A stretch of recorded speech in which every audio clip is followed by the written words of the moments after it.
We're wrapping up from the Nintendo conference that was interesting. Would that be a word? That's the word I'm going to use. Yeah, interesting. A bit muggled, I feel. It was obvious that they were on Spike TV and MTV2 here in America, because I don't know how many times they pushed Nintendo.com during it, but it was the most mentioned thing. I mean, never mind Mario. Yeah. Go to the website and see all of this and do all that. And that's the same with the 3DS games as well. We saw a couple of minutes, Yeah. a bit of a montage, but again, go on to Nintendo.com to watch an hour's worth of 3DS game coverage. We didn't see much here. Yeah. Let's talk positives though. Yep. Mario games. Return of Paper Mario for 3DS. We had two Super Mario Brothers. New Super Mario Brothers. New Super Mario Brothers 2 for 3DS and U. And Wii U. I get my tongue is tied already. Yeah. New Super Mario Brothers 2 for 3DS seemed to be focused on collecting coins, a lot of coins. That seems to be the Millionaire Edition. Whereas the Wii U version obviously had mixed up some tablet interface where you Five players, and you could actually press on the tablet to drop blocks in front of other players if you wanted to be a bit of a... Wow. Yep. What? I guess it's like it's a continuation of the thing they did with Super Mario Galaxy, where one player could use a pointer to help another player, and this will make it even more helpful. If you can drop blocks, then that's cool. It's going to be pretty easy to play the game. One nice thing was the connectivity issue. They showed the I guess that was really the dashboard style for the Wii U, where they showed the Mii Universe based song, and how that's integrated into different games. For example, Mario Bros. On the world map, you will have like players' friends' best scores, and that you can actually write comments on each level. Like if you want to try and beat me, sort of a sort of thing like Autolog. Yeah. But I think it was a nice system, and I love that idea with the dashboard where Mii's congregate around the most popular things of the moment. That sort of social factor of it, and it's done in a very traditional Nintendo manner, which is very different from anything else out there. Which also makes it interesting to see just how it works.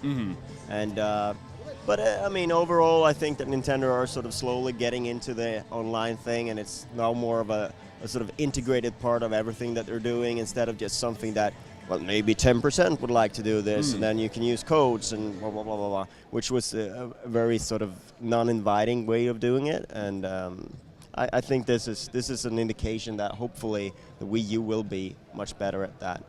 Other big news is they've confirmed you can use two Wii U tablets. But we got no information on what that's going to mean. But I guess for a lot of third-party games, it means that you can actually have the same functionality if you're playing co-op, for instance. Yeah. That's just one thing that's easy to understand. That's going to be a good thing. Say Aliens Colonial Marines, if you're playing that with a friend, you're not going to have one handicapped friend. You're going to have two people playing together who's got the same sort of tools at their disposal.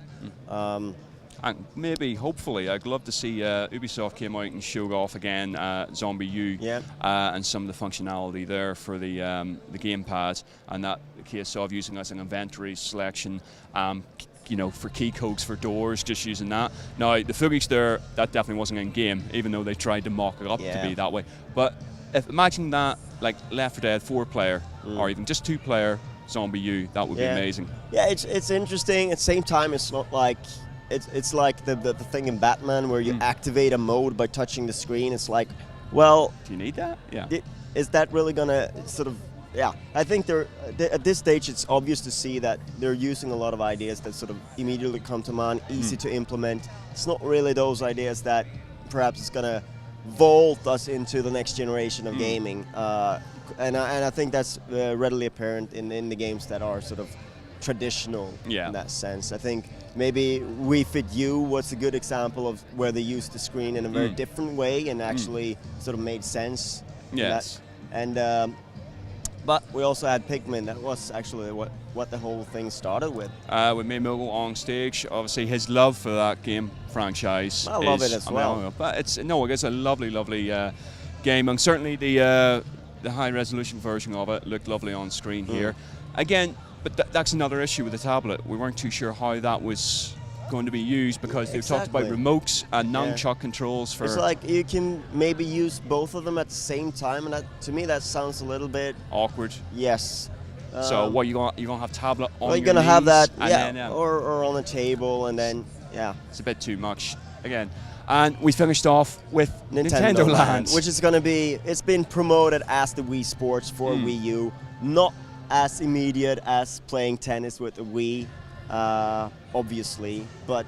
You know, we're gonna have some hands-on with it and see how it works out. Yes. There was a bit of labyrinth gameplay there with Luigi's Mansion, and I think that reminded me a lot about Pac-Man and the old connectivity on GBA and GameCube, where you have Pac-Man versus and that sort of thing.